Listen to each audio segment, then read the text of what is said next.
Hey everybody, welcome back. Today we're going to be talking about cast iron skillets.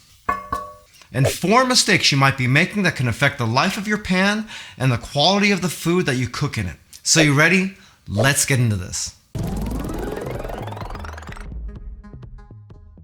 Cooking in cast iron can be really amazing. With a cast iron pan, you can get flavors and textures that you can't duplicate with any other sort. If used right, you can get a really crisp finish and a nice defined sear. But there's a few things that can prevent that from happening, and we'll go over them right now. First, there's something called seasoning the pan. Basically, in a nutshell, what that is building up a nice layer of fat and oils on the surface of your pan. When that hardens, it produces a nice protective barrier on the surface of your pan that helps protect it from rust and will also keep food from sticking. As an added benefit, it helps produce better flavors. The big mistake that people make here is they wash the pan with soap and they scrub it with something really abrasive. When you do that, you scrub off your layer of seasoning and you also take off any protection that you had on the surface of the pan that would prevent it from rusting. As a rule of thumb, if you're going to use a brush or a pad, you want to use something that's very non-abrasive. Also, you want to try to avoid soap as much as you possibly can.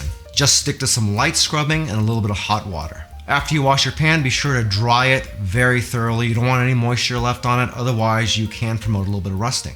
Also, after your pan is thoroughly dry, it does you a lot of good to take a little bit of oil with some paper towels and rub a thin layer all on the cooking surface and on the outside as well. All of this will naturally season your pan, but you can add layers of seasoning by yourself at any time you want, and that will give you an even better result. All you gotta do is preheat your oven to about 350 degrees. Make sure you have one of your racks set to the middle rack, and down below it you're going to want to put a piece of parchment paper or aluminum foil just to catch any oil that drips off your pan while you're seasoning. Next, you're going to use the same process we just mentioned before by taking a little bit of oil, putting it on the cooking surface of your pan, and rubbing that in thoroughly with a paper towel. Then you're going to flip your pan upside down and do the same thing for the back side. Once your oven's done preheating, put the pan on the center rack with the cooked side face down. At that point, all you gotta do is leave it in your oven for about an hour to let that oil cook into the surface. Then you can pull it from your oven and let it cool down before you put it away. That's all it takes to give your cast iron a nice thin layer of seasoning.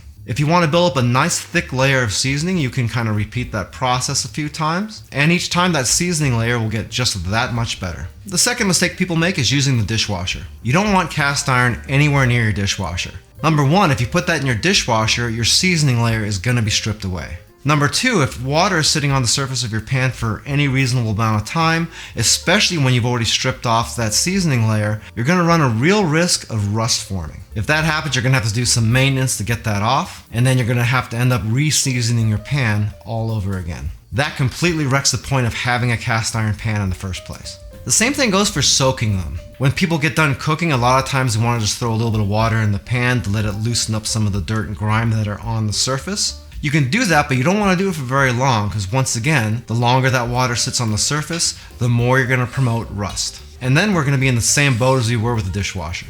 This is one of the reasons that people get a little bit weird about cast iron from time to time, because you're not cleaning your pan the way you would with anything else. By the way, if this is your first time here and you want to learn some cool new recipes, get some great cooking tips and tricks and all sorts of other kitchen related things, then start now by subscribing to the channel and clicking the notification bell so you never miss a thing.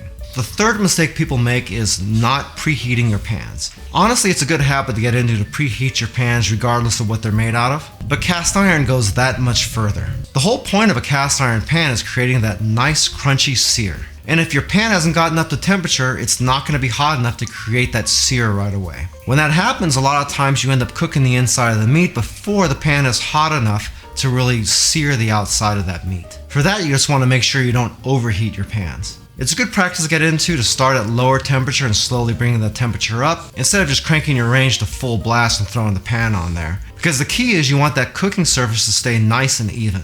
And the quicker you try to do that, the less likely that is to happen. The fourth mistake people make is not storing their pans properly. This can be a little bit of a tough one depending on how your kitchen's laid out. I personally hang on my pans and it really is the best solution as long as you have the space to do it. If you can't do that, you're going to have to put them into a cabinet or set them on a shelf or something like that. And once again, the main thing to remember about cast iron pans is your seasoning layer. If you have to stack your pans to save space, I'd recommend putting the cast iron pan on the top. That way you're avoiding setting anything inside the cooking area of that pan so you don't scrape off your seasoning layer.